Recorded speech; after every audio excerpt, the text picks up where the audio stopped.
नमस्कार। कुरुक्षेत्र में है आप, जिसका फैलाव वहाँ तक है जहाँ तक सूर्य की किरणें पहुँचती है, जहाँ ना कोई नीति है ना कोई नियम है, जहाँ न सूर्योदय के साथ युद्ध आरंभ होता है, न ही सूर्यास्त के साथ युद्ध समाप्ति की घोषणा होती है, जहाँ कोई भी किसी भी क्षण अपने राजनीतिक साम दाम दंड भेद का भरपूर इस्तेमाल कर राजनीतिक विजय पताका फहरा सकता है, साथ ही साथ राजनीतिक ज़मीन पर अपना कब्जा कायम कर सकता है। बिहार के मुख्यमंत्री नीतीश कुमार जी लगातार असहज स्थिति में खुद को पा रहे हैं और ये सिकन उनके चेहरे पर भी नज़र आ रही है। नीतीश कुमार जी करे भी तो करे क्या, क्योंकि एक ओर जहां महागठबंधन की ओर से प्रेशर पॉलिटिक्स खेला जा रहा है, वहीं दूसरी ओर नीतीश कुमार जी अपने पार्टी के आंतरिक कलह से परेशान नजर आ रहे हैं। नीतीश कुमार जी की पार्टी जनता दल यूनाइटेड में अभी सक्रियता और राजनीतिक उठापटक लगातार देखी जा रही है। 2020 के बाद से ही नीतीश कुमार जी काफ़ी परेशान नज़र आ रहे हैं। आरसीपी सिंह हो या फिर अलग अलग प्रकरण, हमने देखा कि कैसे नीतीश कुमार जी समय समय पर असहज नज़र आए हैं और नीतीश कुमार जी असहजता के साथ साथ उन्होंने कई राजनीतिक फैसले लिए हैं जो बिहार तथा देश दुनिया की राजनीति में एक नाज़ीर बनकर के उभरा है। अभी वर्तमान की बात करते हैं, जनता दल यूनाइटेड के आंतरिक स्थिति की ही बात करते हैं। उपेंद्र कुशवाहा जी अब मोर्चा खोल चुके हैं। जनता दल यूनाइटेड के संसदीय बोर्ड के राष्ट्रीय अध्यक्ष हैं और ऐसे में अब वे मोर्चा खोल चुके हैं। मोर्चा जो है उपेंद्र कुशवाहा जी का वह सीधा क्लियर है, नीतीश कुमार जी के नाम से जो है स्पष्ट है। वे नीतीश कुमार जी की नीतियों का विरोध कर रहे हैं। अब नीतीश कुमार जी के फैसले पर जो है आपत्ति जता रहे हैं उपेंद्र कुशवाहा जी। जनता दल यूनाइटेड के विरोध में उन्होंने बोलना शुरू कर दिया है। बहुत सारी चीज़ें उपेंद्र कुशवाहा जी लगातार कर रहे हैं। जदयू की ओर से किसी भी तरह का निर्देश आ रहा है उसे उपेंद्र कुशवाहा जी फॉलो नहीं कर रहे हैं और उपेंद्र कुशवाहा जी पूरे बगावत के मूड में उतर चुके हैं। ये शुरुआत जो है उपेंद्र कुशवाहा जी के इस बगावत वाले मूड में उतरने की जो शुरुआत है वह जब उपेंद्र कुशवाहा जी आए उसके कुछ दिन बाद से ही शुरू हो गई थी, जिसे लोगों ने समझा नहीं। लेकिन अगर देखें तो जैसे एमएलसी बनाए जाने वाली बात, उसके बाद डिप्टी सीएम वाली बात हो, इन तमाम मुद्दों पर हमने देखा कि उपेंद्र कुशवाहा जी का क्या रुख था और उसके बाद उपेंद्र कुशवाहा जी कैसे प्रेशर पॉलिटिक्स करते हुए भी नजर आए। लेकिन बड़ी बात यह है कि उपेंद्र कुशवाहा जी अब एक नया मोर्चा खोल करके जनता दल यूनाइटेड में बने रहने की बात कर रहे हैं और अपना हिस्सा भी जदयू से मांग रहे हैं।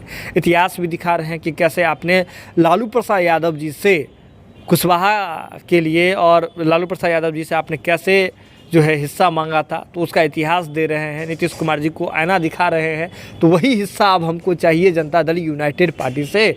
और उन्होंने सोशल मीडिया पर भी जाकर के प्रेस कॉन्फ्रेंस आयोजित करके तमाम चीज़ें कही थी।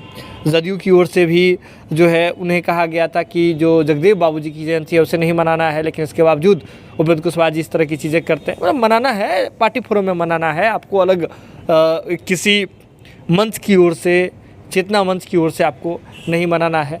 लेकिन महात्मा फुले समता परिषद की ओर से उन्होंने मनाया। अब आपके ध्यान में ये आ रहा होगा कि जब उपेंद्र कुशवाहा जी नीतीश कुमार जी को इतना ही असहज कर रहे हैं, तो नीतीश कुमार जी आखिर उपेंद्र कुशवाहा जी को हटा क्यों नहीं देते हैं पार्टी से निकाल क्यों नहीं देते हैं? क्योंकि नीतीश कुमार जी का एक तो बड़ा इतिहास रहा है। जब इसी मौजूदा सरकार में ही जब नया सरकार का गठन हुआ था, मंत्री से असहज हुए थे तो मंत्री को हटा दिए तुरंत में। जिनसे नीतीश कुमार जी को असहजता महसूस हुई थोड़ी सी भी, उससे नीतीश कुमार जी ने उस पर तुरंत कड़ा एक्शन लिया। सरकार में असहज बीजेपी के साथ असहज नज़र आ रहे थे तो आरजेडी के साथ आकर के सरकार बना लिया। तो नीतीश कुमार जी आखिर फैसला क्यों नहीं ले रहे हैं उपेंद्र कुशवाहा पर? इसके बाद आपने ये देखा होगा कि जनता दल यूनाइटेड के जो बिहार के प्रदेश अध्यक्ष हैं उमेश सिंह कुशवाहा, वे भी लगातार कह रहे हैं। कल तो उन्होंने यह भी कह दिया था, जब हमने आपको दिखाया था वीडियो, कि उन्होंने यह तक कह दिया था कि उपेंद्र कुशवाहा जी को नैतिक जिम्मेदारी लेते हुए जो है वो अपना रास्ता देखना चाहिए। उपेंद्र कुशवाहा जी लगातार पार्टी को कमज़ोर करने की कोशिश कर रहे हैं। उनके बयानों को हम लोग जो है, यानी कि पार्टी के लोग अब उनके बयानों पर ध्यान भी नहीं दे रहे हैं। ये टीवी पर जो डिबेट्स हो रहे हैं उसमें उपेंद्र कुशवाहा जी की पार्टी के और उनके खेमे के लोग जो हैं वो जा रहे हैं, जदयू की ओर से अलग प्रवक्ता जा रहे हैं, आपस में ही बहस हो रही है। पक्ष विपक्ष का कोई काम ही नहीं, जदयू के ही दो अलग अलग गुट टीवी डिबेट्स में जा कर के लड़ रहे हैं। और उमेश कुशवाहा जी ने ये तक कह दिया कि संगठन में पिछले दिनों में सभी तरह के चुनाव हुए हैं। प्रदेश अध्यक्ष का चुनाव हुआ, राष्ट्रीय अध्यक्ष का चुनाव हुआ, नगर निकाय स्तर का चुनाव हुआ, लेकिन जो चुनाव नहीं हुआ उसमें समझ जाइए कि उस पर कोई ध्यान ही नहीं है जदयू का, यानी कि संसदीय बोर्ड के चुनाव की वो बात कर रहे थे। तो कुल मिलाकर बात ये उठता है, ये सवाल उठता है कि आखिर फैसला जदयू क्यों नहीं कर रही है, क्यों नहीं ले रही है, क्यों नहीं उपेंद्र कुशवाहा जी को देश निकाला मिल जा रहा है। इससे पहले भी उपेंद्र कुशवाहा जी कई बार आए हैं, कई बार गए हैं, तो नीतीश कुमार जी को ये तक बयान देना पड़ जाता है उपेंद्र कुशवाहा जी के विषय में। नीतीश कुमार जी चाहे तो किसी को हटा सकते हैं पार्टी में, पार्टी के सर्वमान्य नेता है, लेकिन नीतीश कुमार जी को ये बयान तक देना पड़ जाता है कि उपेंद्र कुशवाहा जी अपने मन से जब भी आए अपने मन से आए, जब भी उनको जाना है अपने मन से जाएंगे। लेकिन पार्टी में रह करके पार्टी के विरोधी गतिविधि का जब प्रदेश अध्यक्ष आरोप लगा रहे हैं, जदयू के लोग जो हैं वो आरोप लगा रहे हैं, तो उपेंद्र कुशवाहा जी पर फैसला क्यों नहीं लिया जा रहा है, ये एक बड़ा सवाल था। लेकिन इसमें अब हम आपको बताते हैं कि दो मजबूरी है, दो तरह की मजबूरी है जिससे नीतीश कुमार जी ऐसा फैसला नहीं ले रहे हैं। नीतीश कुमार जी राजनीतिक चाणक्य ऐसे ही नहीं है, बहुत सोच समझ के राजनीति करते हैं। तो नीतीश कुमार जी अगर अभी उपेंद्र कुशवाहा पर सीधे तौर पर एक लाइन में फैसला नहीं ले रहे हैं, तो इसके पीछे की वजह, जो दो वजहें हैं, वो हम आपको अभी बता रहे हैं। सबसे पहले हम लेते हैं कि नीतीश कुमार जी से एक राजनीतिक भूल हो गई, क्योंकि उस समय सब कुछ ठीक था। भूल क्या हो गई, तो उपेंद्र कुशवाहा जी को उन्होंने राज्यपाल कोटे से मनोनयन करके एमएलसी बनाया। अब आप कहेंगे कि नीतीश कुमार से ये भूल कैसा हो गया, तो अभी की जो मौजूदा स्थिति है उसके अनुरूप तो वो भूल ही हो गई। अब ऐसे में जो नियम है एमएलसी वाला, वो ये कहता है कि अगर नीतीश कुमार जी उपेंद्र कुशवाहा जी को निकाल देते हैं पार्टी से बाहर का रास्ता दिखा देते हैं, तो उनकी जो सदस्यता है एमएलसी वाली वह बच जाएगी। यानी कि विधान परिषद की जो सदस्यता है उपेंद्र कुशवाहा जी की वर्तमान में, वो तो अभी लंबे समय तक के लिए है। तो ऐसे में जो उपेंद्र कुशवाहा जी का जो टेन्योर है एमएलसी वाला, वह बच जाएगा अगर जदयू निकालती है। दूसरी ओर अगर उपेंद्र कुशवाहा जी खुद से छोड़ करके जाते हैं, तब चीज़ तो ख़त्म हो जाएगी। तो ये मजबूरी है कि नीतीश कुमार जी उनसे, यानी कि उपेंद्र कुशवाहा जी से जो है उनको निकाल नहीं रहे हैं पार्टी से, कि जैसे ही वो अगर पार्टी से निकालते हैं तो उनकी जो सदस्यता है एमएलसी वाली वह बच जाएगी और एमएलसी रह जाएंगे उपेंद्र कुशवाहा। उपेंद्र कुशवाहा जी कोई राजनीति करे, कहीं जाके करे, जदयू के खिलाफ में कुछ कहे, लेकिन कहे तो जाएंगे जदयू कोटे से ही एमएलसी।